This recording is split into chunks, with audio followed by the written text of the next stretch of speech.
LAOP del 2020. Les agradecemos desde ya su presencia. Vamos a empezar con el tema de tumores del sistema nervioso central.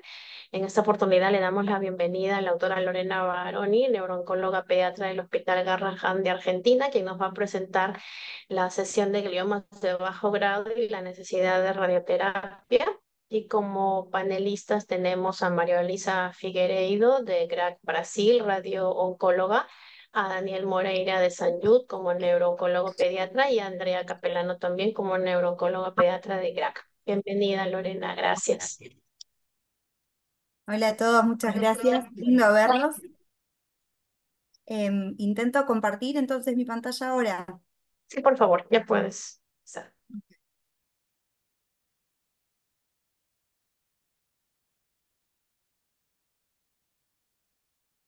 ¿Ahí la ven? Sí, lo que no, todavía no pasa.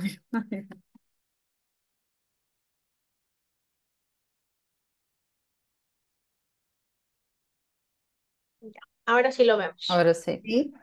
Sí. Espera que lo que estoy intentando ver que pase va lento.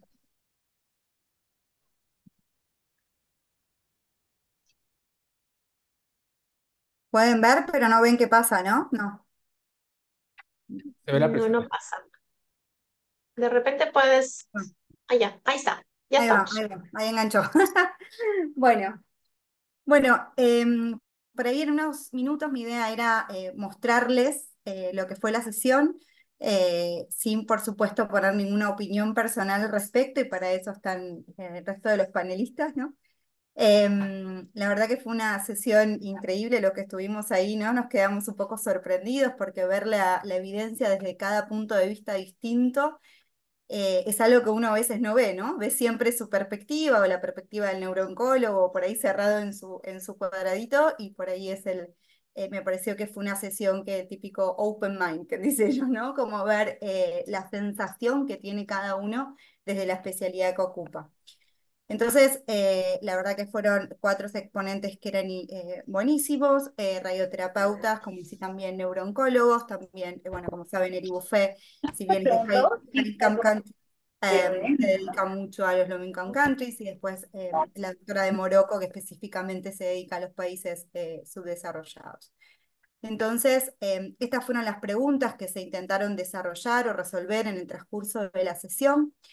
Entonces, principalmente las preguntas eran el rol de la radioterapia en el glioma de bajo grado, la efectividad del tratamiento sistémico actual y cuáles son los efectos a largo plazo y toxicidad, la efectividad de la radioterapia y cuáles son los efectos a largo plazo y toxicidad, y cuáles son los tratamientos disponibles en los lugares de bajos recursos.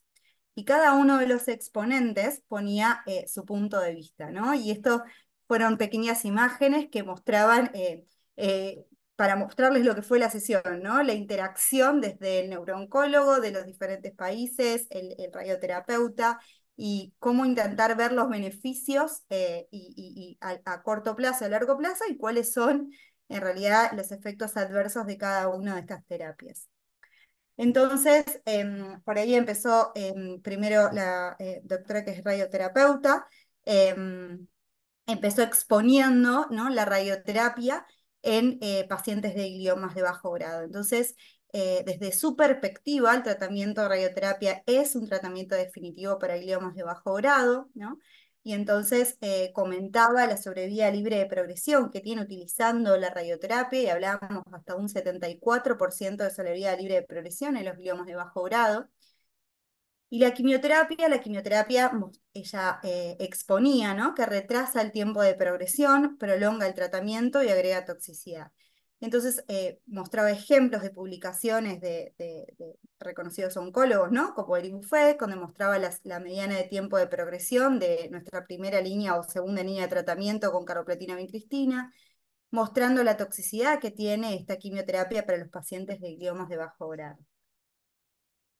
Y entonces empezamos a repasar y a evaluar la radioterapia versus la terapia sistémica en diferentes puntos de vista dentro del punto de vista del radioterapeuta, ¿no? Entonces mostraba cómo la sobrevida libre de progresión comparaba cómo lo evalúan utilizando la radioterapia, ¿no?, en años, y cómo lo evalúan nosotros, los oncólogos, utilizando quimioterapia o terapia dirigida, ¿no? Entonces, en meses, ¿no? Entonces, mostraba la diferencia entre uno y otro opciones de tratamiento.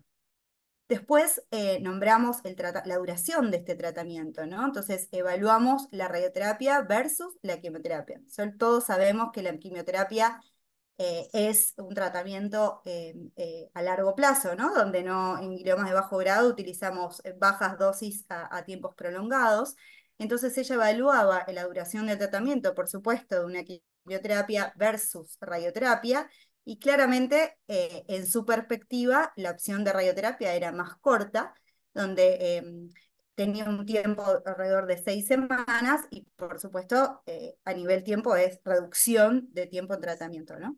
Después, otra forma de evaluación de ambas terapias fue el costo del tratamiento, y ahí hizo una evaluación de la radioterapia versus la quimioterapia, donde, por supuesto, la quimioterapia no solamente es la droga en sí, sino que sabemos que los pacientes necesitan desde un catéter implantable, realizar laboratorios, ¿no? En el caso de presentar una alergia al carboplatino, la medicación y lo que significa la reacción alérgica al carboplatino, que sabemos que en un momento de la quimioterapia es bastante frecuente. Mencionaba todo el resto de las medicaciones que necesitaban por los efectos adversos, ¿no? Desde por la constipación de la vincristina, los laxantes que necesitamos, los laboratorios, bueno. Entonces, costo de los dos tratamientos, lo mismo. Bueno, en realidad llegaba a ser incluso más costoso la quimioterapia por todos los agregados o los componentes que tiene alrededor de la quimioterapia en sí. Y ni hablar el alto costo de las terapias dirigidas, ¿no? Que sí sabemos que son las nuevas terapias y que la efectividad que muestran cada vez, ¿no? O sea, hay más evidencia de la efectividad de las terapias dirigidas versus la quimioterapia sistémica, los gliomas de bajo grado. Ella mostraba los altos costos de estas terapias dirigidas que generan, que todos sabemos.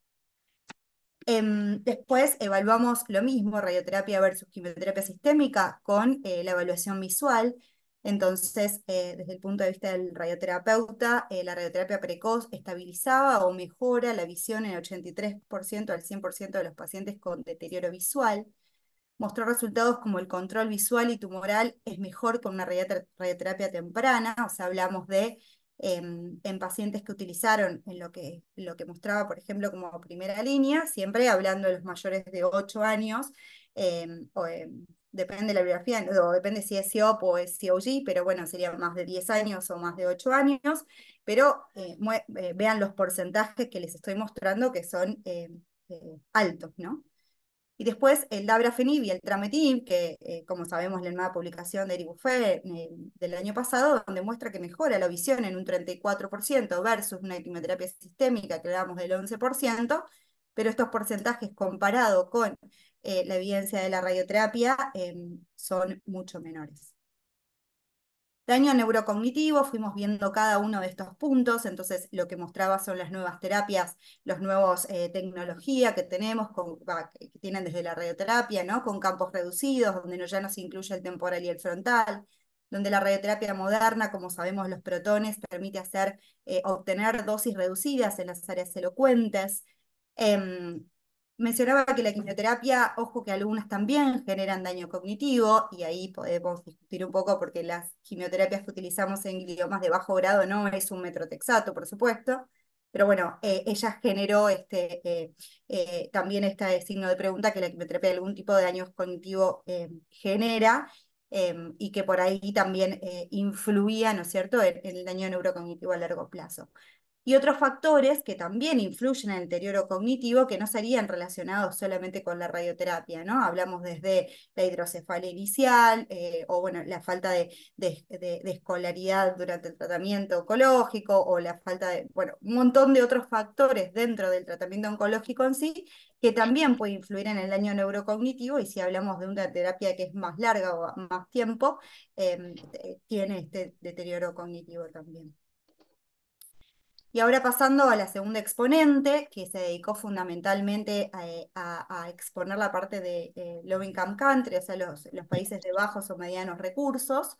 La doctora fundamentalmente, como dije, se dedica a esto, ¿no? Los lugares de recursos limitados, donde mencionaba principalmente la dificultad que tenemos desde los países subdesarrollados de poder elegir la terapia correcta según lo que necesite el paciente, ¿no? Entonces, por ejemplo, mencionaba un glioma de bajo grado de fosa posterior, donde todos sabemos que la opción es la neurocirugía, mostraba la falta de disponibilidad o la menor cantidad de neurocirujanos que tienen los países en subdesarrollo y cómo esto podría afectar o cómo afecta en la decisión terapéutica, ¿no? Y incluso decía, bueno, por supuesto que al tener recursos limitados, o sea, neurocirujanos limitados, em, hace que por ahí la conducta que debería hacer la cirugía no puede tomarse en forma adecuada, ¿no? Y yendo un poquito más a la radioterapia, mostraba la diferente disponibilidad que tienen de equipos de radioterapia en el mundo, ¿no? Y esto como provoca principalmente una selección de los pacientes, donde en los pacientes que realmente se debería usar, como un glioma de alto grado, ¿no? O un meduloblastoma, tienen la prioridad en utilizar la radioterapia porque tienen disponibilidad limitada, ¿no? Y donde existe otros tratamientos alternativos como la quimioterapia, probablemente por la falta de disponibilidad, incluso uno seguiría eligiendo la quimioterapia para poder optar la radioterapia en los pacientes que realmente lo necesitan y serían la prioridad para la terapia radiante. Y mostró el coeficiente, digamos, el daño cognitivo que genera la radioterapia a través de los años, ¿no? Entonces, mostraba que si bien los más grandes, los de 12 años, ¿no? Son los que van a tener un coeficiente intelectual por ahí menos afectado a través de los años, los más chiquitos que sabemos que fueron irradiados, sabemos que tienen una alteración cognitiva por el tratamiento radiante en el largo plazo. Y mencionaba fundamentalmente la importancia de evaluar los efectos adversos más allá de los daños cognitivos, principalmente en nuestros países de recursos más limitados, donde por supuesto, por ejemplo, los efectos adversos endocrinológicos que requieren terapia sistémica, ¿no? De reemplazo como la levotiroxina, hidrocortisona, genera más gastos, hormona de crecimiento, ¿no? A largo plazo, por ejemplo, ¿no? Entonces, no solamente el cognitivo, hablamos de los daños endocrinológicos, bueno, los daños, o sea, efectos adversos a largo plazo, donde evaluar el costo-beneficio, y el costo es principalmente en los países como recursos más limitados. Y ahora un tercer exponente fue Marchand del Sanjud, ¿no? Que otra vez desde el punto de vista de la radioterapia, ¿no? Entonces, otra vez hizo mención cómo fue reduciendo el CTB, el margen del CTB a través de del tiempo, y mostró la probabilidad de sobrevida y la sobrevida global que tienen estos pacientes con un margen reducido, o sea, los gliomas de bajo grado. Y esto incluso aclaró que no son estudios hechos con las nuevas o con las modernas tipos, ¿no? No son hechos con protones, sino que están hechos con fotones, y que permite evaluar la alteración, la sobrevida libre de eventos a largo plazo, ¿no? Lo mismo del deterioro visual o la alteración visual, entonces lo mismo mostró cómo la radioterapia podría cambiar, ¿no? O estabilizar esa alteración visual, y cómo es incluso efectivo si se utiliza en forma por ahí no tan tardía.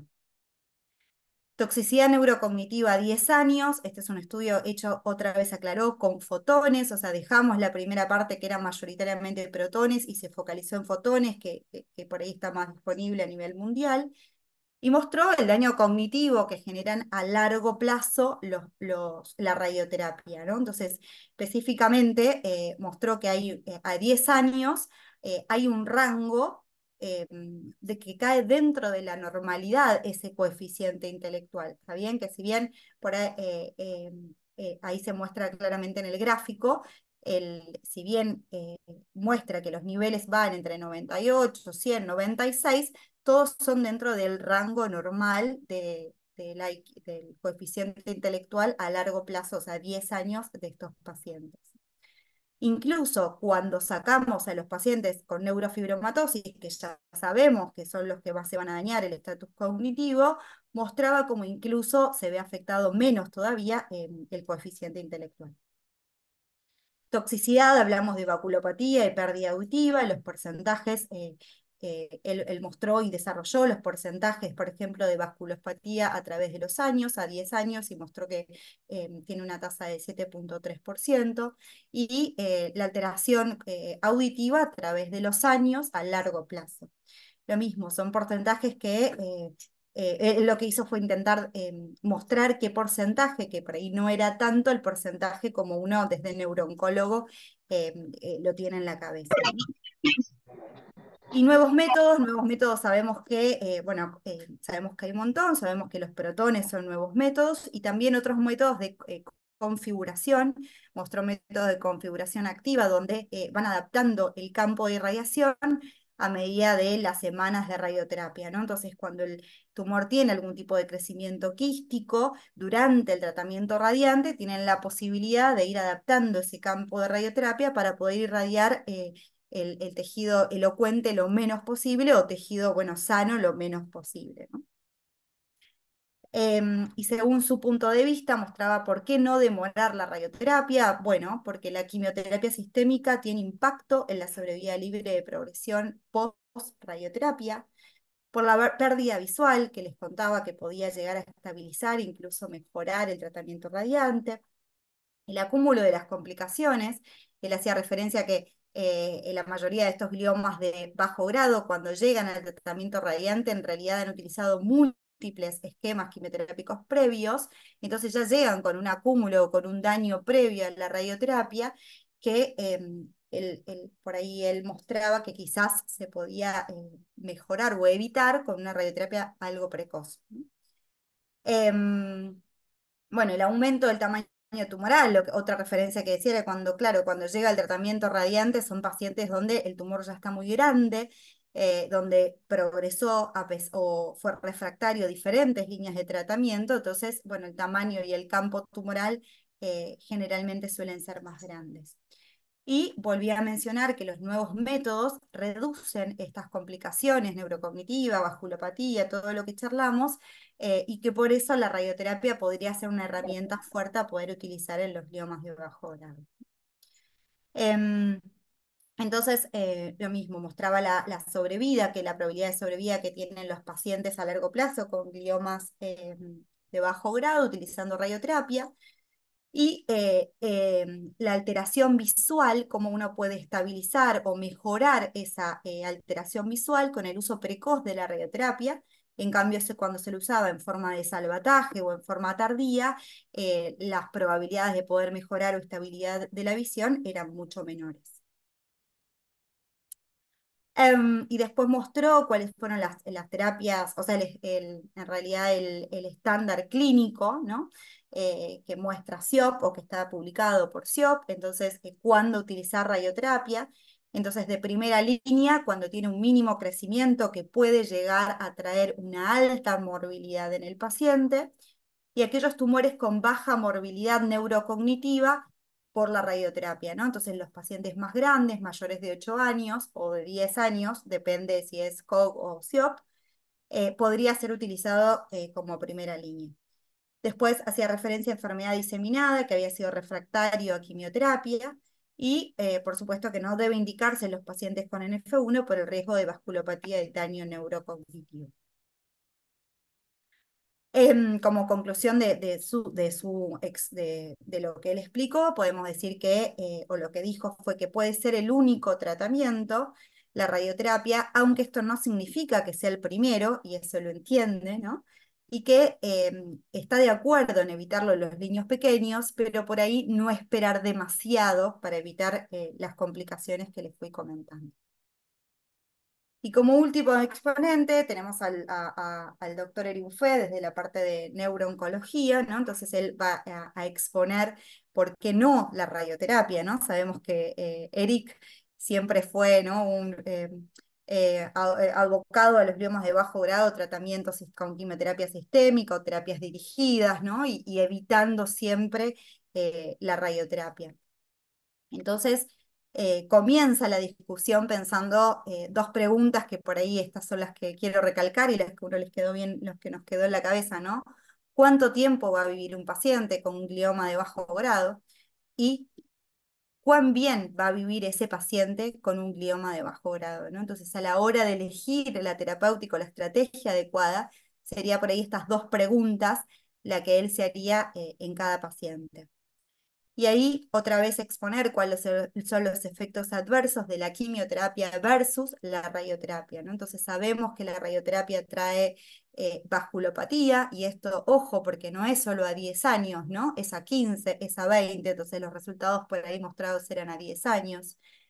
Los segundos tumores son reales, ¿no? Y están dentro de los efectos adversos a largo plazo. Los déficits endocrinológicos, pensando que los gliomas de bajo grado, muchos de estos están en la mitad de la cabeza, ¿no? La región supracelular, muy cerca de las áreas elocuentes como la parte endocrinológica, y simplemente al irradiarse por estar en el medio del cerebro, va a hacer que estos efectos adversos a largo plazo sean reales, ¿no? Y los efectos neurocognitivos, que sabemos que son efectos a largo plazo. Después, hablando de la quimioterapia, que por ahí, como les dije, los exponentes previos a favor de la radioterapia exponían que la quimioterapia traía alteración auditiva, pero ojo, por supuesto sabemos que el cisplatino no es una droga que elegimos en los gliomas de bajo grado y menos de la vía óptica, ¿no? Entonces, no es algo con mayor incidencia como en otro tipo de tumores del sistema nervioso central. Lo mismo de una leucemia secundaria, ojo, no son las drogas que elegimos, ¿está bien? O sea, el PTCB si bien es un esquema para gliomas de bajo grado, no es de primera línea y uno lo usaría recién en un paciente que fuera refractario a varias líneas de tratamiento. Entonces, si bien hay efectos adversos a largo plazo de las quimioterapias en sí, cuidado que las que elegimos para los gliomas de bajo grado en realidad son los que tienen mucho menos incidencia de estos. Y específicamente de la vasculopatía, por ejemplo, sabemos que recién a los 15 años, ¿no? Comienzan a aumentar su incidencia, incluso hay una publicación que comenta que está multiplicada por 6 al comparar con un grupo control, ¿no? Un grupo sano. Entonces, en realidad, quizás no tenemos los datos suficientes de la toxicidad real a largo plazo, ¿no? Tenemos a 10 años, pero ¿qué pasa a 20, a 30 o a 40 años después de la radioterapia?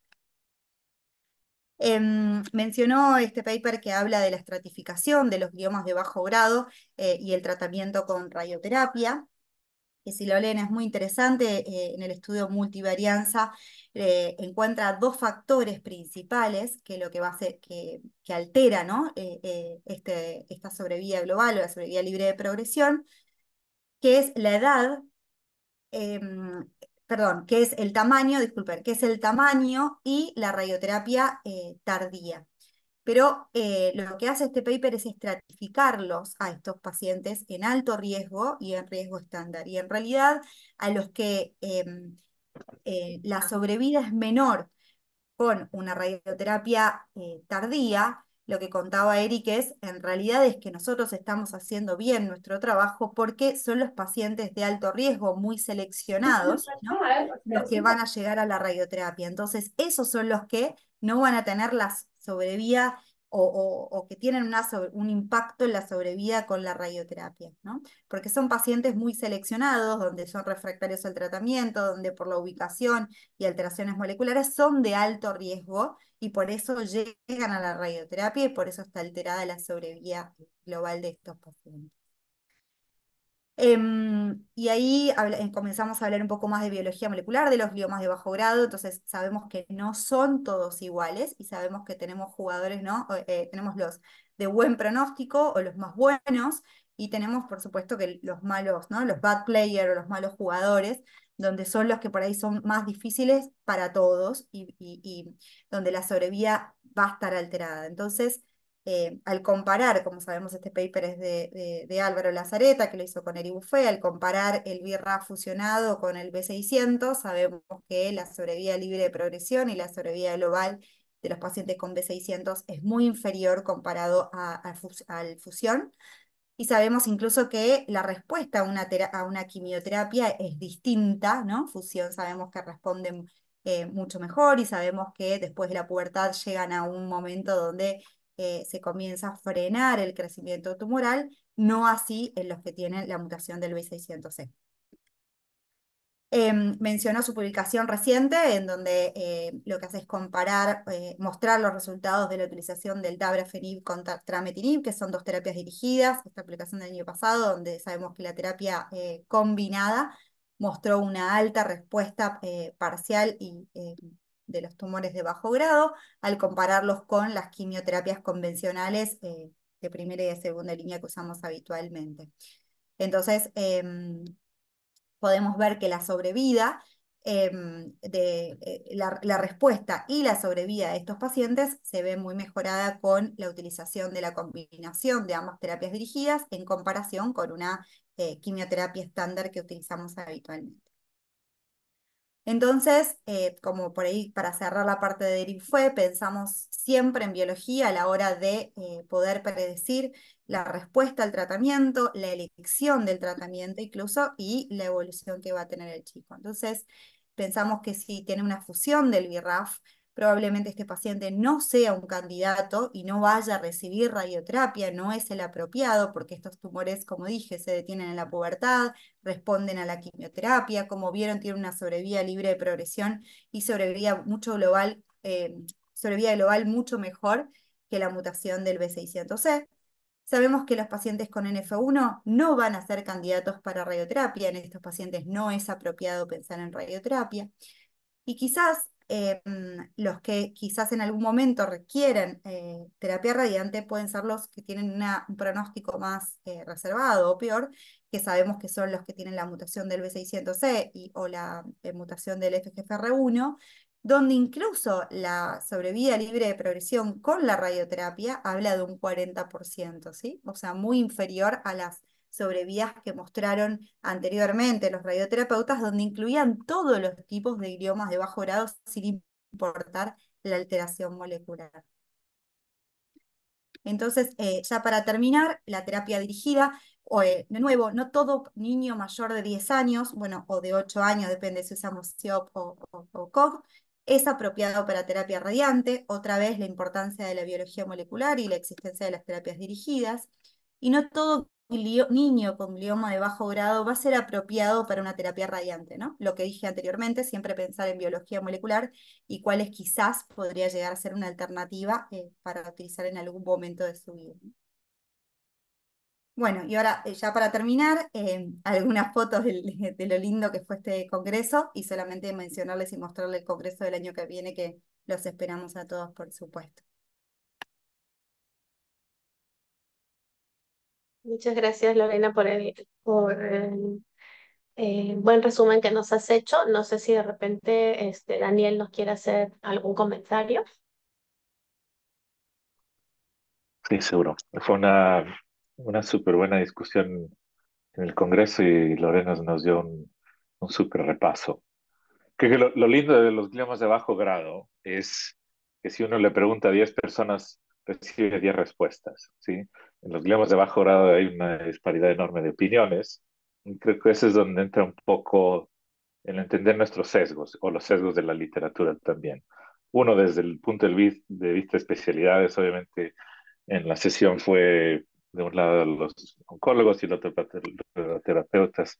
Y entender eso y también un poquito, y esto es un poquito más de claridad personal y también las culturas de tratamiento. En Sinju somos un poquito más pro radioterapia, en tanto como gliomas de bajo grado con tumores embrionados en los niños un poquito más chiquitos, y también entender esos sesgos. Y dos, entender también las limitaciones de los datos. No tenemos datos que son muy duraderos, especialmente para terapia blanco, porque al final de cuentas no entendemos tan granularmente la historia natural de la enfermedad. Por más de que sabemos de esta enfermedad de hace décadas, la historia real a largo plazo de enfermedad depende de registros poblacionales que grandemente no existen en el mundo. Sí, si uno ve los datos, es decir, la muerte sigue pasando a 20, 30 años en estos pacientes, que no tenemos una buena razón. Y lo otro es la parte comparativa. Todos los papers es, nada más estamos viendo radiación, el paper en New England que mostró Lorena de Eric, que era target contra quimioterapia. No hay estudios que sea uno contra el otro, contra eh, citotóxico, contra target therapy, comparado con radioterapia. Eso es imposible grandemente. Y después el tercer punto, en países de bajo y mediano ingreso, lo mencionó Leila, no tenemos datos, ¿sí? No sabemos cuántos sobreviven, cuántos tienen resección total, quién tiene acceso a tratamiento, quién tiene acceso a radioterapia, ¿sí? Y creo que al final de cuentas la conclusión que todos hacemos es cuál es el balance de eficacia y toxicidad, ¿sí? Esa es la pregunta que tenemos que hacernos en general en el campo y en el paciente que tenemos enfrente de nosotros mañana o en un año, ¿sí? Al final de cuentas, creo que es indudable que la radioterapia es más eficaz, ¿sí? A corto plazo, pero ¿a qué costo? ¿Sí? ¿A qué costo neurocognitivo? ¿A qué costo de otras complicaciones? Y el costo financiero también y la toxicidad financiera de la familia. Si uno piensa, vamos a movernos a tratamiento blanco con dos agentes, si uno los sigue 4 o 5 años, esos son 6 millones de dólares si lo pagáramos aquí en Estados Unidos. Va a variar, pero ese es el costo actual. Si uno lo lee y no piensa eso de primera instancia, ¿sí? Y el otro punto es que creo que es importante recalcar a veces es la semántica, la, y lo mencionamos nosotros como oncólogos, ¿sí? La semántica, ¿qué es curativo? La radioterapia sí puede ser curativa. Mi opinión es la quimioterapia citotóxica no es curativa, ¿sí? Y el tratamiento blanco no es curativo, ¿sí? Convierte enfermedad en algo crónico que es manejable, como la diabetes, pero no curamos a nadie. Nos gusta ver las curas de Kaplan-Meier, no estamos curando a nadie, ¿sí? Estamos empujándolos al siguiente año, ¿sí? Y creo que el punto principal, y está en una de las diapositivas, es y este es un sesgo igual de St. Jude, esta retórica de quimioterapia, quimioterapia, haz todo lo posible antes de radiarlo, creo que tenemos que ser un poco más, ¿cómo se llama?, con más detalles de qué significa. Sí, está en la diapositiva, no queremos dejar que esto crezca hasta el punto que la radioterapia es inútil o tiene una toxicidad enorme. Entonces tenemos que considerarla siempre, igual la dejamos a segunda o tercera línea, ¿sí? Pero tenemos que ser muy conscientes de que tenemos que balancear la toxicidad, la eficacia, conociendo que el campo tiene todos estos asteriscos con incertidumbre de los datos. Pero creo que esos son, así en 3, 4 minutos, algunos puntos que, que se me ocurrieron estando en la conferencia y ahorita que Lorena nos dio tan buen repaso de la discusión. Muchas gracias, Daniel. No sé si María Luisa nos quiera dar su punto de vista desde la radioterapia y trabajando, ¿no? Con niños en nuestra región. Olá, boa noite a todos. Eu vou falar devagarzinho, mas eu não falo espanhol, tá bom, pessoal?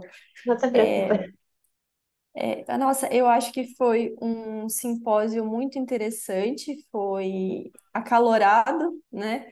Mas na minha visão de radio-oncologista, foi até, de repente, até um desabafo de alguns centros que acabam que não são minoria, onde não existe uma abordagem multidisciplinar, onde acaba que em terapia e, e nessa, muitas vezes quando o paciente chega para a gente, ele ainda vem com uma expectativa de que o tratamento da radioterapia ainda vai ser pior do que ele de fato está. Então, a minha impressão é que os dois radio-oncologistas que estavam nessa sessão, que são excelentes, a doutora Yoki, ela implantou prótons no MGH, então são pessoas que estão trabalhando com tecnologia e que estão trazendo números e que estão mudando muito o jeito da radioterapia ser feita, né? Então, essa também é uma mensagem muito importante. Então, eu acho que os pontos que eles trouxeram é que a gente precisa ter medo da progressão da doença também, né? Colocar isso na conta. Então, eu acho que isso foi algo interessante, ter medo do declínio cognitivo de uma progressão de doença quando a terapia sistêmica não está funcionando. Talvez o tom foi meio de embate, e não é esse o ponto. O ponto não é dizer qual é melhor, mas é qual é melhor para quem e em que ponto. É claro que a gente sabe que a radioterapia, de modo indubitável, ela causa toxicidade neurocognitiva para a criança pequena. Então, uma criança com menos de 3 anos, menos do que 6 anos, é um tratamento tóxico. Mas eu queria só fazer uma correção da Lorena, que quando você chamou, no comecinho da sua apresentação, você falou um pouquinho sobre radioterapia moderna. Radioterapia moderna não é prótons. Existe prótons, mas quando a gente fala de radioterapia moderna, a gente tem desde 2000. Então, o que que é? É radioterapia com controle de qualidade melhor. É radioterapia onde você faz uma fusão com uma ressonância, numa aquisição no mesmo formato do paciente. Então, você tem uma, uma imagem mais fidedigna, das estruturas que você vai desenhar. Então, essa melhor visualização permite margens menores. Quando você tem uma máquina que ela é muito bem calibrada pela equipe da física, você confia nela, na exatidão da entrega de dose. Quando você tem acessórios de posicionamento, onde você, por exemplo, não é nada muito caro, né, muito fora de outro mundo, mas você tem um cone beam com correção de rotação. Você consegue corrigir pequenos ângulos e isso permite margens menores. E como o campo de tratamento é sempre volumétrico da radioterapia, qualquer redução de 2 milímetros impacta em muito menos dose, de alta dose. E hoje os planos de tratamento, quando a gente fala também de radioterapia moderna, eles são mais conformados. Então, o que acontece? A gente gira a entrega de dose, e as doses de média dose, elas ficam mais achatadas e mais perto da região de tratamento. Então, tudo isso engloba a radioterapia moderna. Então, ela pode ser feita com fótons, sim. Por exemplo, no, né, do Dr. Eric Buffet, eles não têm prótons. Quando precisa tratar alguma criança com prótons, eles mandam para os Estados Unidos. Então, isso nada impede de que não seja entregue uma radioterapia de qualidade. O problema é que a radioterapia de qualidade precisa do médico, precisa da equipe, precisa da máquina, precisa do físico. Então, é toda uma equipe, precisa de um setor de radiologia integrado. Não é, é a máquina, é todo um contexto, né? E, infelizmente, são poucas pessoas, mesmo aqui no Brasil, que entendem de radioterapia pediátrica. É muito diferente do que a radioterapia do adulto. Assim, não é todo mundo, infelizmente, tratar o tumor e evitar efeitos colaterais. Para a gente, toda vez é difícil, né? Não sei, falei muito.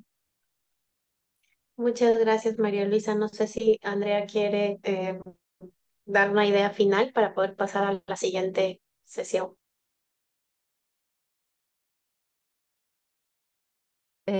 Eu gostaria, eu vou falar hoje em português, porque temos várias pessoas falando espanhol e temos alguns colegas brasileiros, e só para lembrar alguns pontos que eu acho que são importantes.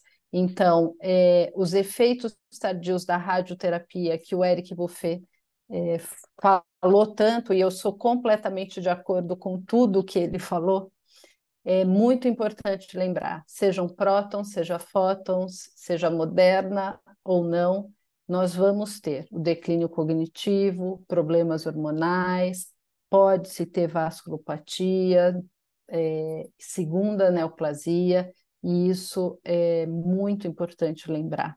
Lembrar que a criança que tem um glioma de baixo grau, ela tem uma excelente sobrevida global, mais de 90%. Então, é uma criança que vai viver por muitos e muitos anos e tem que viver bem, com qualidade de vida. E aí, por isso que o oncologista pediátrico tem a tendência de querer evitar tanto a radioterapia, não é? E ainda mais nos dias de hoje, como foi falado muito bem pela Lorena, aonde você tem um melhor entendimento da biologia molecular desses tumores, aonde a gente sabe que o paciente que tem a fusão do BRAF, ele pode ter uma melhor evolução, aonde chegando na adolescência, alguns desses pacientes podem ter o tumor em senescência e até regredir a lesão.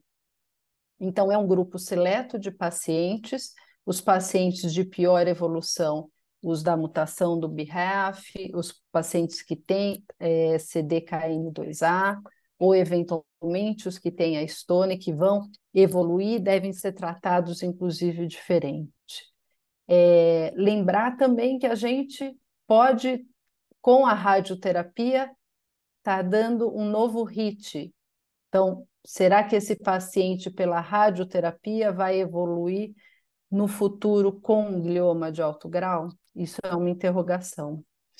Lembrar que a quimioterapia, como foi falado, ela e a radioterapeuta disse na apresentação dela que pode dar uma segunda neoplasia, carboplatina, vincristina, vinblastina, vinorubine, não vai acontecer isso, não é? Eu lembro que alguns perguntaram no momento da apresentação, será que seria uma ponte, não é fazer quimioterapia, uma ponte para depois fazer a radioterapia, diminuir o tumor e ir para a rádio? Eu não sei, eu acho que no contexto, mais uma vez, da biologia molecular nos dias de hoje, eu não sou devota dessa aplicação. E pensando em países pouco desenvolvidos, low middle income countries, nós temos as duas dificuldades, na verdade. A de entendimento da biologia molecular, muitas vezes nós não conseguimos fazer essa avaliação, mas também da radioterapia, de encaminhar esse paciente para a radioterapia, de ter máquinas mais modernas e um tratamento mais adequado para esse paciente. Então, de fato, aí ainda, ao meu ver, a quimioterapia parece ser talvez a melhor opção. E nos pacientes com neurofibromatose, nas crianças menores, aí de fato evitar a radioterapia. Então, eu particularmente acredito, eu sou mais conservadora e acredito que mais num tratamento quimioterápico, e nos dias de hoje, cada vez mais a gente tem que lutar pela terapia-alvo nos casos mais graves, nos casos de mutação do BRAF, por exemplo, e pensar menos na radioterapia. E eu queria só, se vocês me permitirem, pedir para a Alejandra dar a opinião dela em relação à radioterapia, e aí depois a gente passa para a leucemia, se ninguém tiver mais nenhuma pergunta.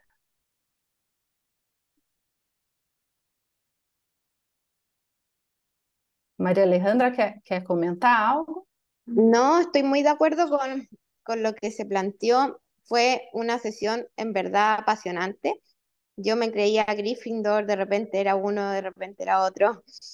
Y creo que los puntos que habló la radioterapeuta brasileña son los correctos. Creo que si enfocamos la radiooncología con un manejo pediátrico, en radioterapeutas que hagan radioterapia infantil en un contexto de cada paciente, verlo como paciente único, creo que eso es lo más importante. Y avanzar a que todos nuestros países tengan la biología molecular, tener buenos equipos de neurocirugía y comités multidisciplinarios para cada paciente, nosotros, eso es lejos lo mejor. Así que agradecer que escogieron este tema porque me parece muy apasionante. Felicitar a los exponentes.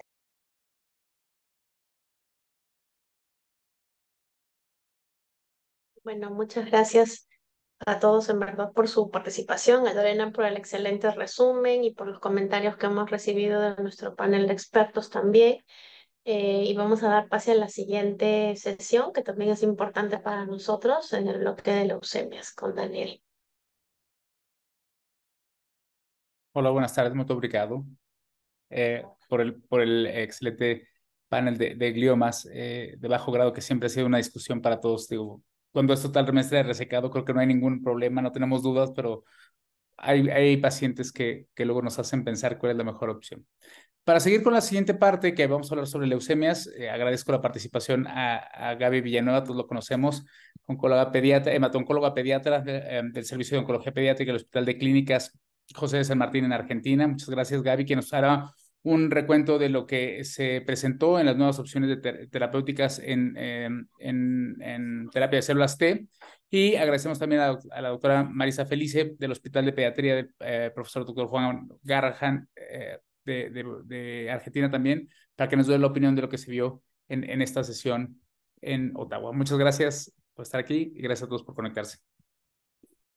Bueno, muchas gracias a todos. Yo voy a compartir pantalla y voy a apagar mi cámara porque tengo mala conexión de internet. Espero que me escuchen, si no avísenme.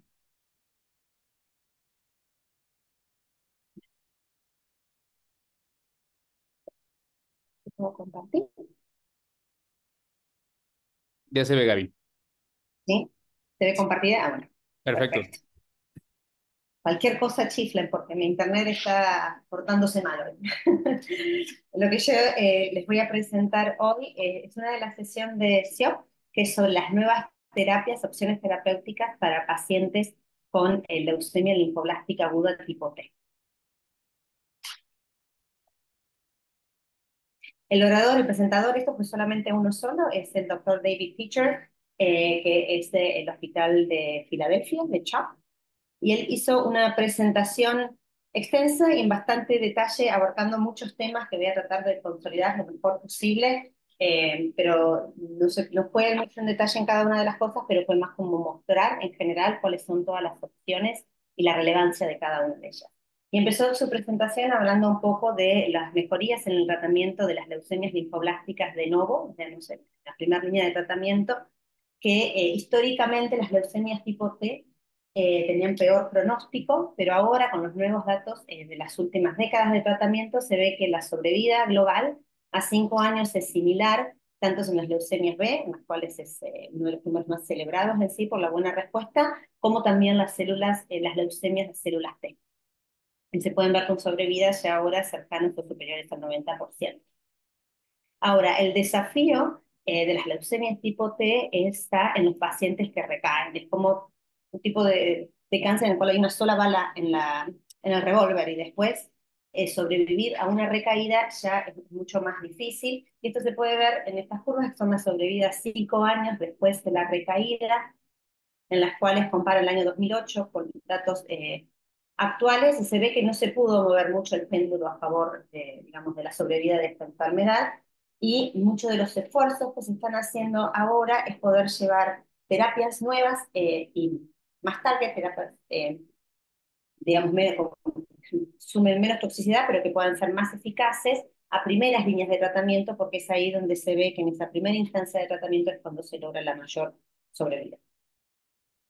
Entonces, ¿cómo fue que comenzó el tratamiento de las leucemias linfoblásticas tipo B? Bueno, estas son las drogas que, digamos, se vinieron aprobando, están aprobadas y que se utilizan para el tratamiento, que se formaron y se aprobaron entre la década del 50, 60 y 70. Y que recientemente estamos ahora, que son básicamente citotóxicos, y recientemente ahora se están agregando un nuevo tipo de medicamentos a lo que son las primeras líneas de tratamiento.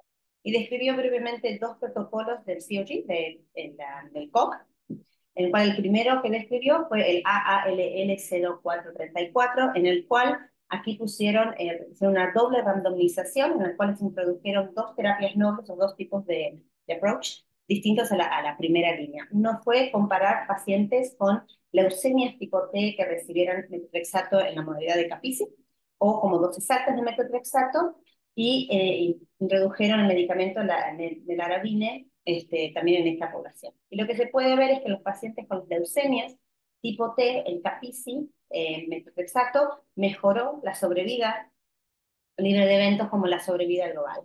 Y el neranabine mejoró, digamos, lo que es la sobrevida libre de eventos. Ahora, en los linfomas tipo T, el neranabine no hizo ningún tipo de efecto. El trial que seguía al 0434 es el 1231 de los trials de Koch. En este lo que hicieron, este fue un trial que estaba, que el doctor Teacher, él fue el que lo lideró, fue el investigador principal. En este lo que hacen es cambiar en el backbone, en la estructura de base de la quimioterapia, cambian la prednisona, que era la que usaban originalmente, por dexametasona, que era un tratamiento que se hacía en Europa, en Inglaterra particularmente, y randomizaban a los pacientes a recibir o no bortezomib. Con estos resultados de este estudio, lo que vieron es que las leucemias tipo T no había una diferencia, como pueden ver acá en estas curvas, con la inclusión o no de bortezomib, pero en los linfomas tipo T, lo que sí vieron acá que hubo una mejoría en la sobrevida libre de eventos y en la sobrevida global. Es por eso que a partir de esto, la manera, digamos, de accionar o de pensar el tratamiento de los pacientes con leucemia linfoblástica tipo T o con linfomas tipo T es de esta manera en la mayoría de Norteamérica, que es para las leucemias una base de quimioterapia con dexametasona, y aquí agregan el arabine, y aquellos que no logran tener una enfermedad mínima residual menor del 0,1%, esos pacientes van a trasplante. Y los que son los linfomas de tipo T, la base está hecha de quimioterapia con prednisona y a la cual le agregan bortezomib, y aquellos también que tienen una enfermedad persistente pasan a trasplante como parte del tratamiento. Y este es el esquema que actualmente utilizan en la mayoría de los centros de Norteamérica. Ahora, si esto es lo que estamos haciendo ahora, lo que él plantea es hacia dónde vamos y cuáles son los puntos importantes para hacer énfasis y dónde trabajar.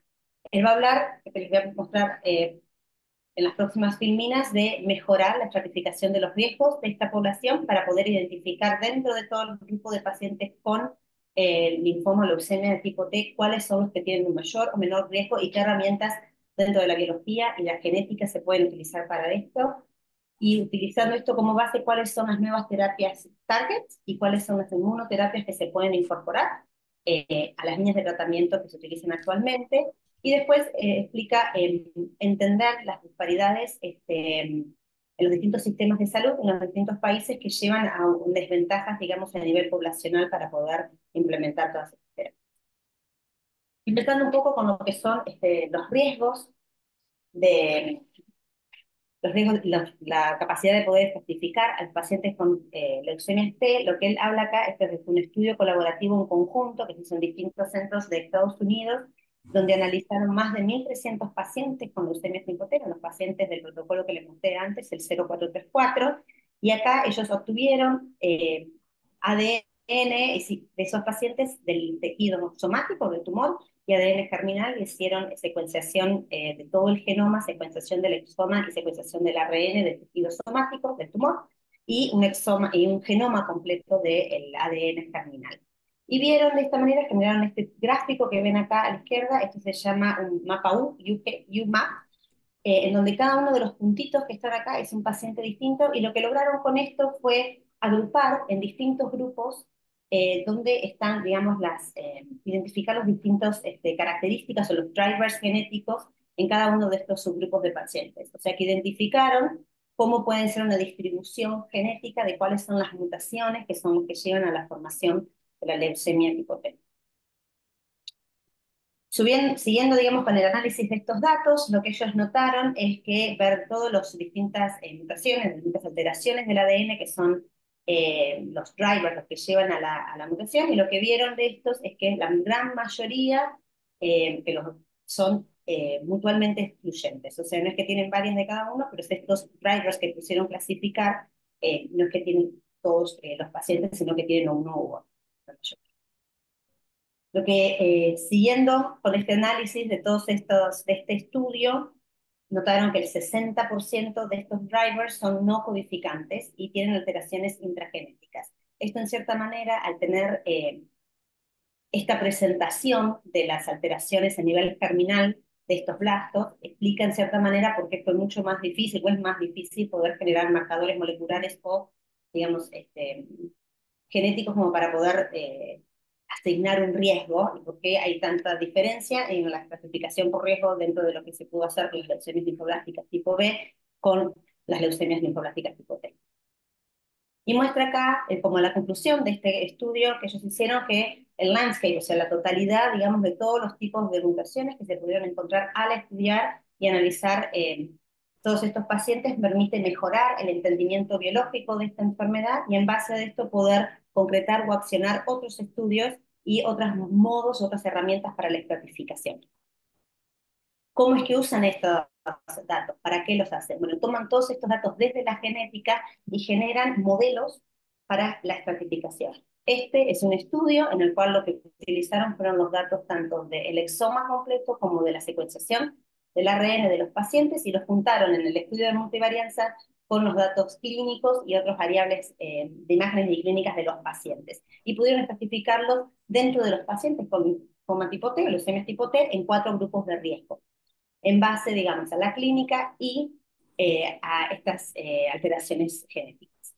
Este es otro modelo que generaron también con ese tipo de data, en el cual solamente, este tiene, según explicaba él, una explicación clínica un poco más directa y más fácil de llevar al uso cotidiano, en el cual utilizan solamente como datos genéticos, los datos obtenidos por la secuenciación del ARN, más datos clínicos, y establecen estos 8 tipos de poblaciones o subpoblaciones, las cuales van desde peor riesgo, o sea, una sobrevida libre de evento del 45% a 5 años, a otra del 98%, como pueden ver en la parte izquierda de la pantalla.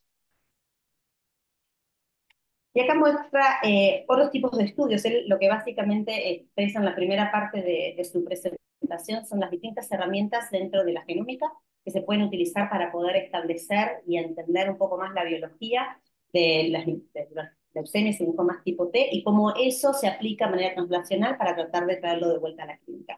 Y este estudio al que le hace referencia acá es donde buscaron a nivel celular el ADN de una célula, ¿no? Es el single cell test. Y lo que hicieron fue la secuenciación del ARN a nivel de los blastos al momento del diagnóstico y posterior al tratamiento, y vieron que aquellos pacientes que tenían un MRD, una enfermedad mínima residual negativa, o sea, que no respondían al tratamiento, tenían mayores chances de tener dentro de sus blastos, digamos, de su médula ósea, al momento del diagnóstico, precursores que estuvieran arrestados en su maduración.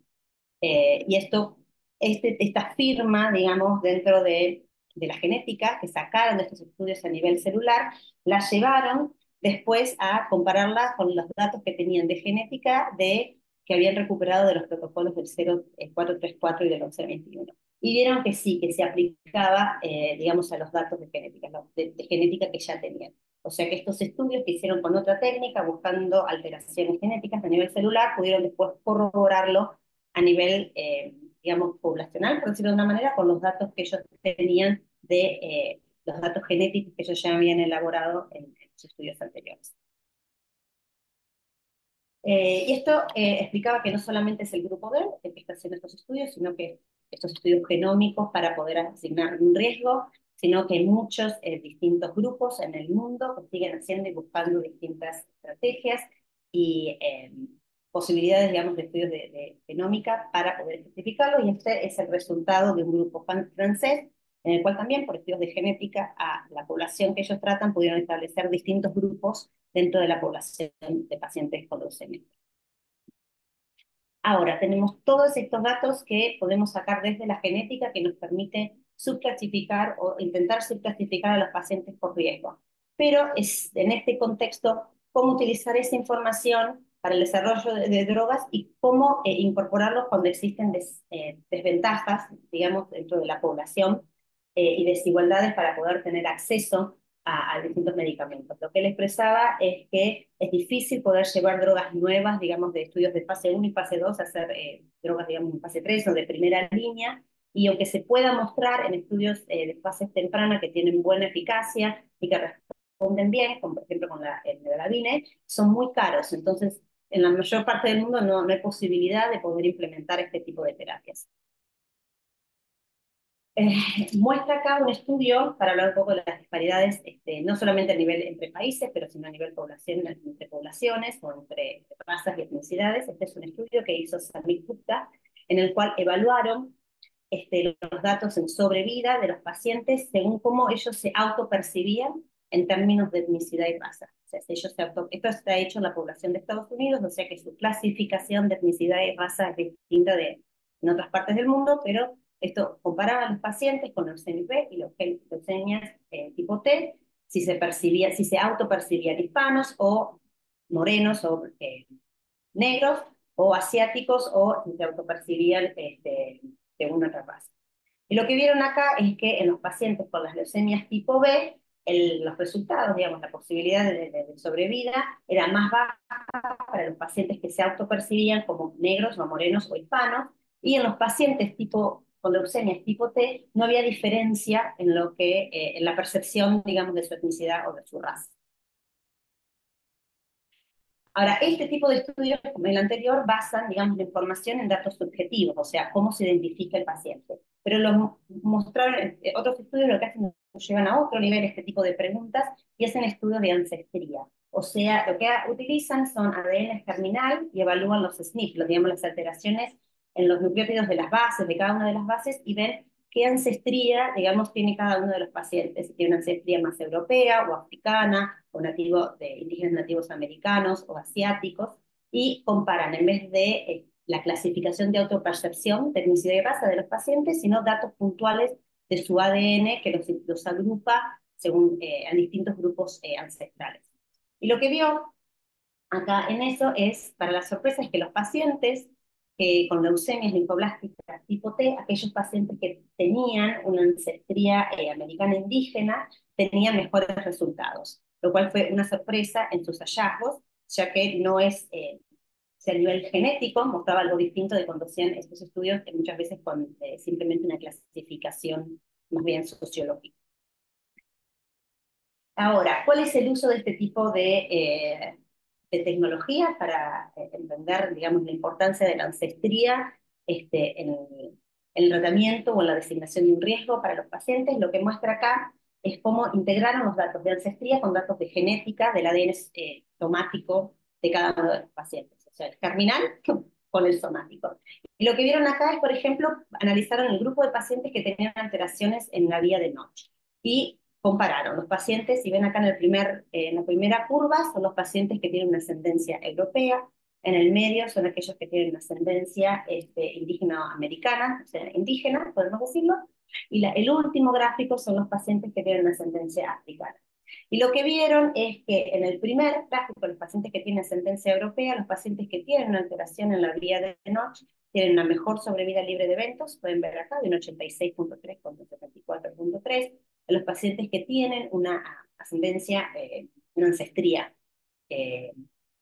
indígena, americana, el 91.3 se logra tener una sobrevida libre de eventos a 5 años, los que tienen alteración de Notch, distinto de un 79.1 de los que no tienen, pero en la población con una ancestría africana o negra, no había básicamente diferencia. Y esto es simplemente para hacer el punto de que si uno utiliza estas referencias como alteraciones de las vías de Notch a manera generalizada para toda la población, como diciendo la vía de Notch es buen pronóstico o la sobrevida es mejor, esto, digamos, que únicamente aplicaría para las poblaciones con ancestría caucásica o europea o indioamericana, pero no aplicaría para el caso de los pacientes que tengan una ascendría, una ascendría así, morena o negra. Y después, moviendo un poco más adelante, dice cómo podemos introducir nuevas terapias targets a esta población, sabiendo que tenemos que mejorar la estratificación de riesgo, pero teniendo un riesgo mejor establecido, cómo podemos sumar nuevos tipos de drogas y habla principalmente de dos estrategias, una son nuevas estrategias target que se pueden utilizar en esta enfermedad, o nuevas opciones de inmunoterapia. Y lo que son las terapias target, hay un montón de distintas vías en las cuales existen distintos agentes, los cuales pueden inhibir y se pueden utilizar como tratamiento.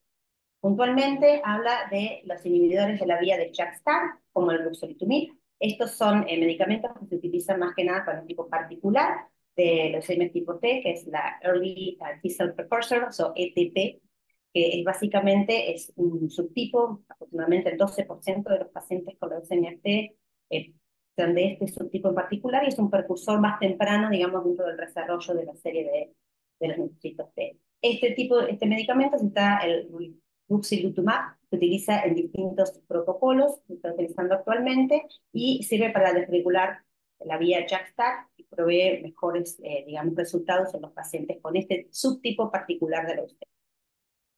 Otro medicamento que está siendo estudiado en distintos trials es el uso de azatinib, que es un medicamento de las leucemias que es más conocido y que se utiliza, digamos, con mayor frecuencia, y que está mostrando en este momento en los datos, al menos preclínicos, buenos resultados, que puede ser una de las drogas que se implementen o se vayan a implementar en las nuevas terapias, digamos, de leucemia tipo T. Después habla de drogas que buscan tratar más la vía de la apoptosis y del uso combinado de nuevas terapias. Este es el caso, por ejemplo, del uso combinado de venetoclax con navitoclax en las leucemias tipo T. Y lo que vieron estos estudios que utilizan, digamos, estas dos drogas así en combinación, es que trae una ventaja extra, que al usarlo en modo combinado se puede disminuir las dosis de navitoclax y de esta manera disminuir la toxicidad que viene por este medicamento y hace la terapia mucho más tolerable. Otras opciones es, en otro tipo de vía, en otro pathway, es el de utilizar o bloquear el CDK4/6. Esto es la vía de las citoquinas dependientes de quinasa, y este tipo de medicamentos están en fase de preclínicas de investigación, pero muestran resultados prometedores. Y lo que hace hincapié en su presentación es en la importancia de usar los datos de genética, o sea, qué vías están desreguladas, a qué nivel, y para poder identificar qué terapias serían más eficaces para este grupo. Entonces es como una conjunción de los datos de genética que nos pueden abrir la puerta o dar una visión un poco más esperanzadora sobre qué vías puntuales existen y qué terapias se pueden utilizar para alterar esa vía y poder, digamos, mejorar la sobrevida de los pacientes. Ahora, aparte de las terapias target, están las inmunoterapias. Inmunoterapias se vienen usando hace bastante en el mundo de las leucemias tipo B, como por ejemplo en el caso del rituximab, o el inotuzumab, o las terapias BiTE, como el blinatumomab, y más recientemente las terapias tipo PARP, que trajeron tan buenos resultados, alentadores, digamos, en tipos de leucemias en las cuales ya no, con múltiples recaídas, en las cuales no existía hasta este tipo de terapia ningún tipo de tratamiento que pudiera, digamos, curarlos o proveerles una mayor sobrevida. Sin embargo, esto es en el mundo de las leucemias tipo B. Cuando uno mira las leucemias tipo T, es como estar 10 años atrás en el tiempo. Hay mucha menos evolución en las fases de inmunoterapia para las leucemias tipo T comparado con las B, y eso se debe a distintos factores. Uno de esos es que dar una inmunoterapia que ataque a los linfocitos B generaría una aplasia de las células T. Eso aumentaría significativamente muy alto el riesgo de infecciones. En una terapia como el rituximab, que uno bloquea, elimina todos los linfocitos B, pues está el uso de la inmunoglobulina, que permite en cierta manera, digamos, tratar o producir un puente hasta tanto, digamos, durante el efecto del medicamento. Pero cuando hay una aplasia de linfocitos T, el riesgo de infecciones es mucho más alto. Otra de las cuestiones que puede ser un problema en la inmunoterapia tipo T es el fratricidio, fratricide en inglés, en el cual lo que se propone es que si uno genera un tipo de inmunoterapia a un target que se encuentre tanto en los linfocitos T normales como en los linfocitos T patológicos, podría generar una interacción entre estos dos grupos de linfocitos para que se autoeliminen, se autoataquen entre ellos, y esto haría que, digamos, el experimento sea peligroso para el paciente y aparte no haría que la terapia sea eficaz. Y otro problema es en la manufactura, en el crear inmunoterapia en PAR, por ejemplo, para las células T. Es difícil poder hacerlo cuando hay blastos circulantes. Para poder hacerlo, para que el proceso de manufactura sea mejor o más eficiente, no debería haber blastos circulantes. Pero las leucemias tipo T son células en las cuales los pacientes progresan más rápido, más difícil ponerlas en remisión, es más difícil poder entonces generar este tipo de productos, y muchas veces lo que se vio es que estos pacientes como progresan muy rápido no dan el tiempo a la generación del PAR, digamos, del uso de la inmunoterapia, porque el paciente progresa y fallece antes de poder tener el acceso. Ahora, esto no limita que no se hayan desarrollado inmunoterapias contra las células T, y cuáles son los targets a los que van, a los que apuntan. Bueno, principalmente CD7, CD2, CD5, CD238 y otros varios, que son los que se utilizan como target. Hay varias, en todas partes del mundo se están desarrollando este tipo de tecnología. Lo que explicaba el doctor Teacher era que uno de los países del mundo donde más está esto evolucionado es en China, en los cuales están, digamos, tal vez muy avanzados por la simplicidad de las regulaciones, en lo que le explicaba, que pueden tener más acceso más rápido a poder desarrollar estudios. En este caso, lo que muestran acá es un estudio en el cual lo que hicieron es un PAR, cuyo target es el CD7, pero utilizaron para hacerlo, para generar el producto, digamos, del medicamento, por decirlo de una manera, utilizaron las células del donante del paciente, tanto del donante cuando ya el paciente recibe el trasplante, o de un donante futuro, o sea, del donante que sabían que iba a ser para ese paciente. Y tenían esos PAR. Y vieron que al utilizarlo como parte del tratamiento de estos pacientes, la gran mayoría de ellos lograba tener una buena sobrevida. Lo que sí nos explicaba durante su presentación era que el uso de PARP para las leucemias tipo T, vieron en un primer momento con este estudio que no estaba tan alterada la función de los linfocitos T después de la introducción del PARP, y como que no había un aumento de infecciones severas inmediatas después de esta aplicación. Pero cuando realizaron un seguimiento a largo plazo de esta población, vieron que la prevalencia de infecciones severas a lo largo, digamos, del seguimiento era significativa. Entonces, por lo tanto, el común acuerdo en este momento es que al menos para las leucemias tipo T, el uso del UCAR para poner al paciente en remisión sirve para un puente hacia el trasplante, ya que no es que el paciente puede utilizar como final de tratamiento la terapia SPAR. El debate en las personas de leucemias tipo B todavía está abierto en esta cuestión. Pero en las células tipo T, hasta el día de la fecha, con los datos al momento, hay como consenso en esta área.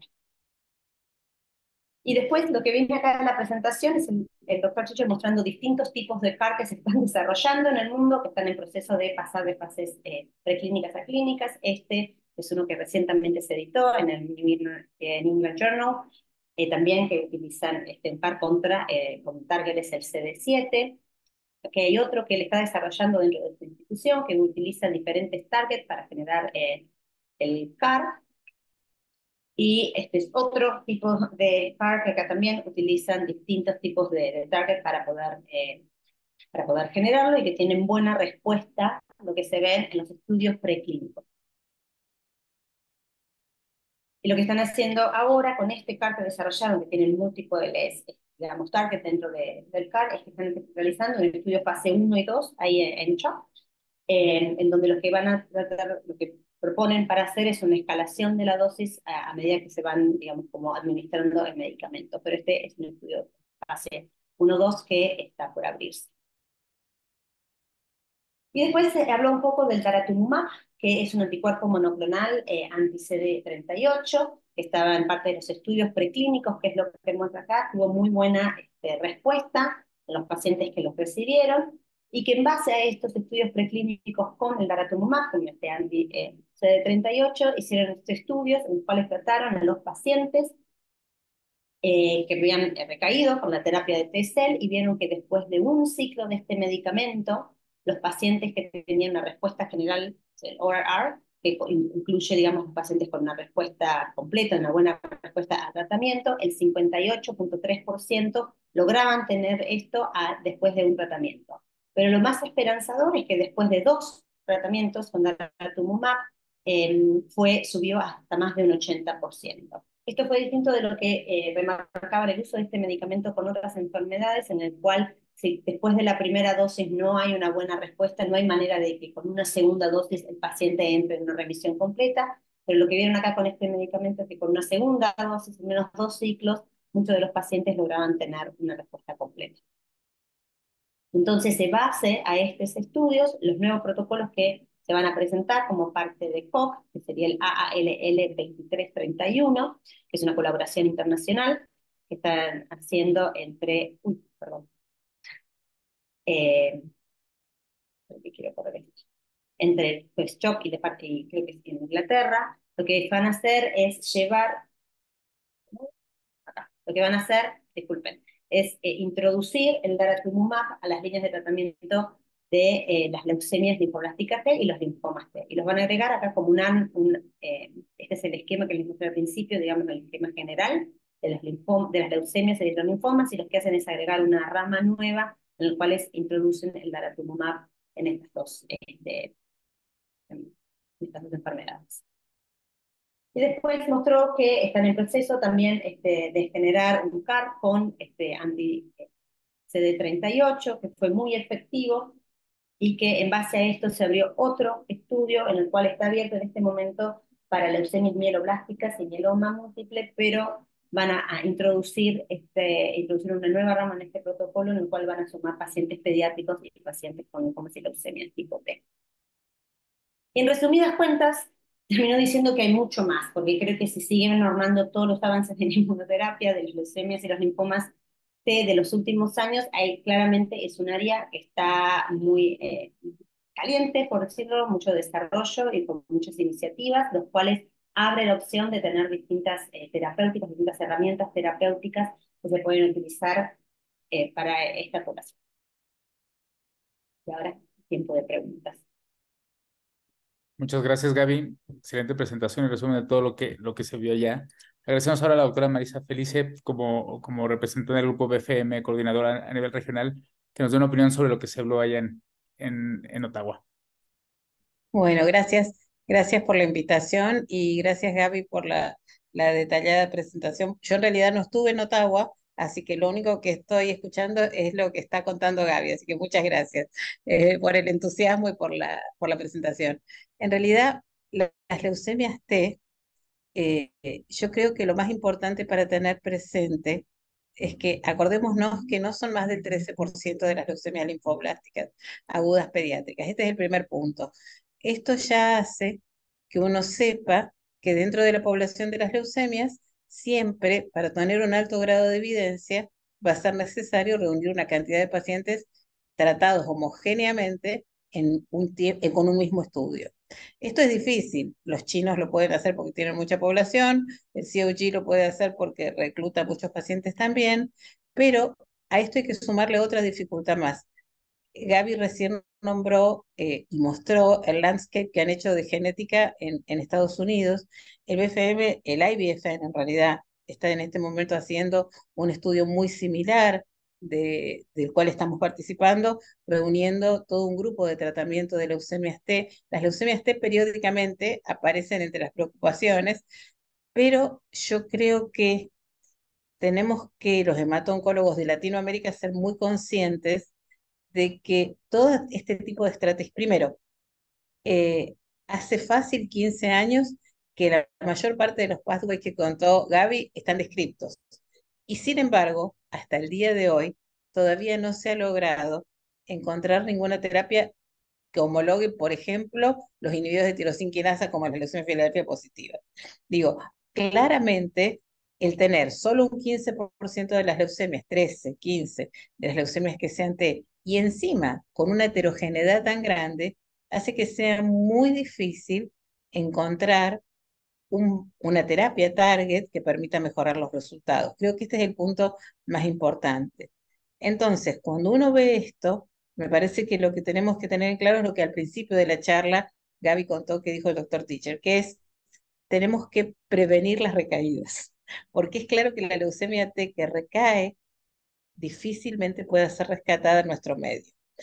Y cuando recae, cuando tenemos la mala suerte que recae, tenemos que pensar si hay alguna posibilidad de incorporarlo a algún estudio. Digo, empezar a tratar individualmente los pacientes no nos va a permitir avanzar demasiado. Con el elarabine quería hacer una sintonía fina. Lo que el COG demostró es que el nelarabine retrasa las recaídas, pero en realidad no tiene un gran impacto en la sobrevida libre de eventos. Lo que tiene es que hace que el patrón de recaída sea diferente. Nosotros en nuestro país, la verdad es que no es por costoso, sino porque no, en este momento no está disponible para importarlo. Lo hemos usado en pocos pacientes al nelarabine y es claro que sirve cuando el paciente recae para sostener la remisión un tiempo mejor, de manera tal que pueda llegar al trasplante. Finalmente, la leucemia T que recae, uno le cuesta mucho alcanzar una segunda remisión y quizás algunas de estas terapias blancos puedan con el tiempo mejorar los resultados.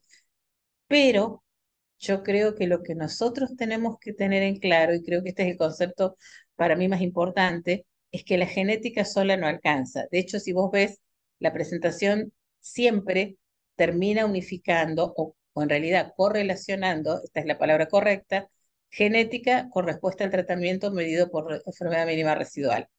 Este es el punto más importante. Digo, la alteración genética que parezca más mala, o la alteración genética que parezca más buena, como la de Notch o a veces la Stiltal, cualquiera de ellas siempre depende cómo le va a ir al paciente de cómo responde. Entonces, que es algo parecido a lo que pasó en la historia del Filadelfia o parecido a lo que pasa con la amplificación intracromosómica del 21. Digo, seguramente hay un montón de otras alteraciones genéticas y epigenéticas que todavía no conocemos que hacen que una misma alteración genética tenga una evolución diferente en los pacientes. Las early T son un buen ejemplo, por ejemplo. En las early T los primeros trabajos decían que era de las leucemias más agresivas dentro de las T. Hoy en día ya hay publicaciones que dicen que depende de la respuesta. Y de hecho, nosotros, por ejemplo, hace 2 años o 3 ya, hicimos la comparación de nuestras early T, que son cerca de 40, y la realidad es que no tienen diferencias en la sobrevida libre de eventos con respecto a las que no son early T. Entonces, la cosa pasa por la respuesta que tengan. Y si uno tiene que elegir, tengo que gastar en evaluar bien la enfermedad mínima residual o tengo que elegir en hacer el estudio de las alteraciones genéticas que todavía no sabemos claramente qué factor valor pronóstico tienen, tiene que elegir tener buena enfermedad mínima residual. Y en Latinoamérica tenemos muchas dificultades para tener estudios de enfermedad mínima residual bien estratificados. Tenemos que conocer todo lo que contó Gaby, tenemos que saber que existe, tenemos que saber que el futuro seguramente va a ir hacia el disminuir la intensidad de la quimioterapia y utilizar las terapias blancos, pero no hoy y no en Latinoamérica. En Latinoamérica no se curan, igual que en Estados Unidos o que en otros países, las leucemias ni las T ni las B. Tenemos que elegir el estudio que vayamos a usar, tenemos que tener un buen soporte, tenemos que tener una buena adherencia al tratamiento, que son las dificultades que nosotros tenemos, y tenemos que prevenir las recaídas de las leucemias, de las T y de las B, pero digo, en este caso estamos hablando de las T, porque la verdad es que todas estas alteraciones genéticas y moleculares están descritas hace mucho, pero la realidad es que todavía no puede superar. Si uno hace una multivarianza, siempre termina ganando la respuesta al tratamiento. Esta es la realidad. La respuesta al tratamiento, como cada paciente, digo, lo más importante de la terapia individualizada es saber reconocer cómo cada paciente responde al tratamiento. Y después, para poder realmente, el último ejemplo que mostraste con el daratumumab es la mejor forma de realmente definir, o es la forma más académicamente seria de definir si un medicamento sirve. Es decir, los nuevos medicamentos no hay que usarlos aleatoriamente en el paciente que no anda bien. Hay que incorporarlos a un protocolo donde al standard of care, que es la quimioterapia, más mala prensa que tenga, desafiarla con una rama que incluya las nuevas terapias. Este es lo que uno tiene que hacer cuando quiere ver si alguna de estos medicamentos nuevos sirve. Y con las leucemias es muy difícil tener un número importante, con lo cual se impone poder tener estudios colaborativos como los americanos o como el IBFM, independiente de cuál sea la estrategia que uno use. Pero para nuestro medio no tengo ninguna duda que el mayor desafío sigue siendo conocer estas alteraciones, aprenderlas, estudiarlas, pero siempre correlacionarlas con cómo responde el paciente. Vuelvo al Filadelfia porque es un buen ejemplo. Digo, hace 30 años nadie hubiera pensado que una leucemia Filadelfia positiva no se iba a trasplantar. Y hoy sabemos que la leucemia Filadelfia positiva que responde bien con ITK, con quimio, uno puede evitarle el trasplante de médula ósea. Y con las leucemias T, en este momento, el standard of care sigue siendo el definir qué respuesta tiene el tratamiento independiente, porque se siguen describiendo. Tenemos Stiltal Plus, tenemos miles de alteraciones en un grupo pequeño de leucemias y más de 25 o 30 diversos grupos genéticos. Entonces, es medio difícil encontrar evidencia en pequeños grupos. Por eso es que creo que nuestro esfuerzo entre los países como el nuestro, digo, y como los que estamos reunidos en este momento, el esfuerzo tiene que estar puesto en tener buen soporte, tener buena adherencia y tener estandarizada la evaluación de la respuesta, mientras vamos aprendiendo de los que tienen más recursos que nosotros y quizás, no sé, en unos años algún protocolo randomizado pueda demostrar que hay un medicamento que pueda mejorar los resultados. No sé si se entiende el concepto. Yo pensando qué les puede servir, pensaba, digo, es súper interesante todo lo que mostró Gaby, pero para nosotros, a ver, me parecería muy loco que no teniendo enfermedad mínima residual nos pongamos a estudiar las mutaciones del Notch, digo. No sé qué pensás vos, Gaby. No, estoy de acuerdo. O sea, Eh, finalmente hay que tratar al paciente y hay que darle el uso de vida. Eso por ahí sirve. Creo que la ciencia muchas veces avanza, digamos, un poco más rápido de lo que se le puede otorgar al paciente de vuelta en la clínica, pero es parte del avance, que ujú. también que se desarrolle, pero también poder saber cómo tomarlo, qué tomar y qué incorporar en el día a día para poder, digamos, dar la mejor respuesta a los pacientes. Si no, uno Tal se cual. queda ahí delirando. No.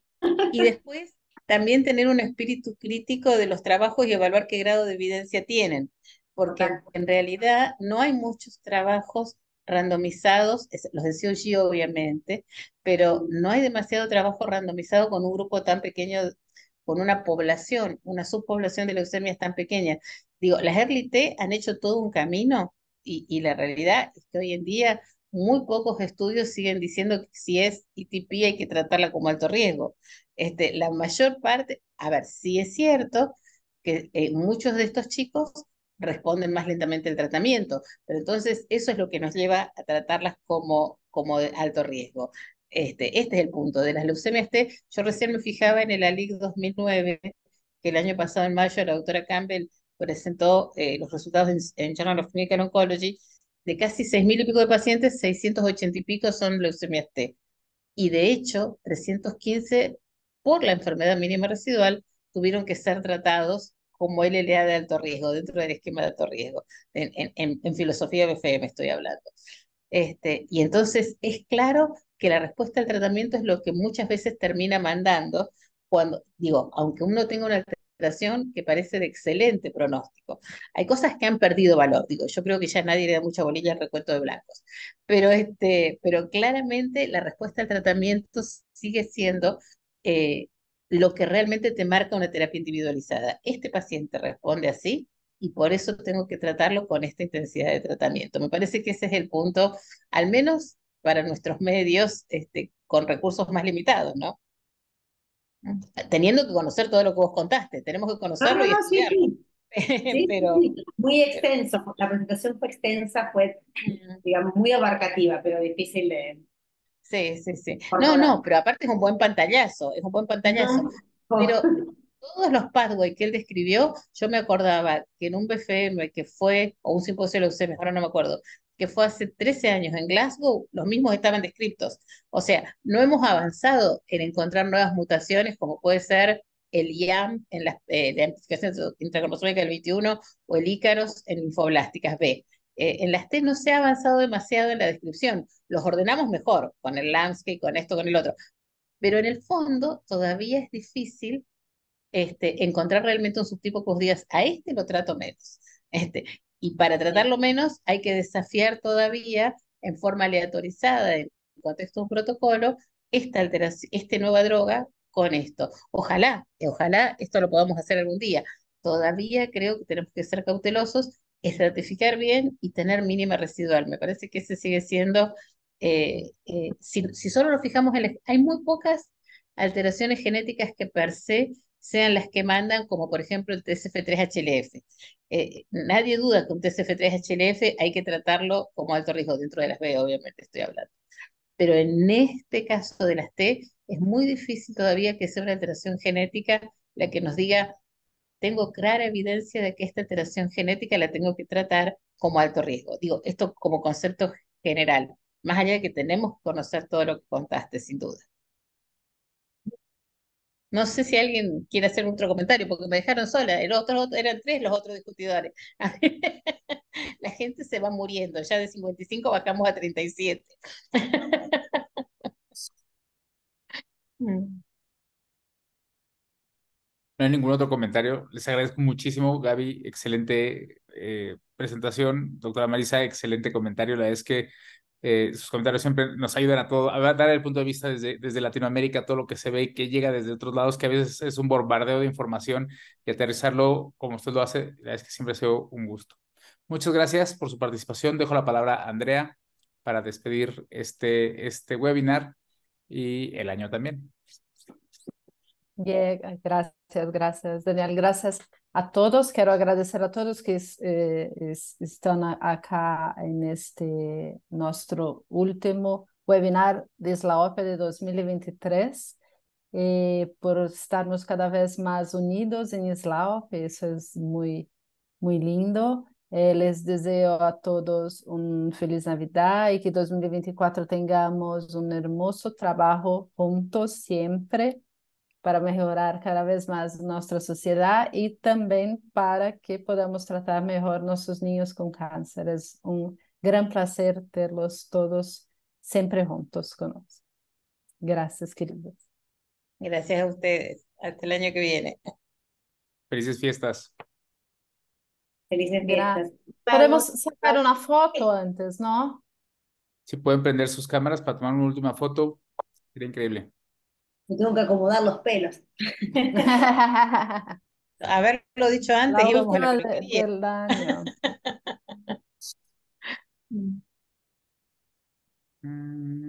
Ay, con brillo. Listo, sonrían. No sale, voy. Listo. La subimos a las redes. Gracias, hasta la próxima. Gracias a todos. Estuvo hermosa, muy, muy linda. Y Marisa, como siempre, un placer tenerte como nuestra consultora y la verdad que el cierre que haces es muy real para nuestra situación actual de la Argentina. Un beso a todos. Gracias, Ale. Felicidades. Gracias, Ale. Gracias. Muchas gracias. Nos vemos. Chao, chao.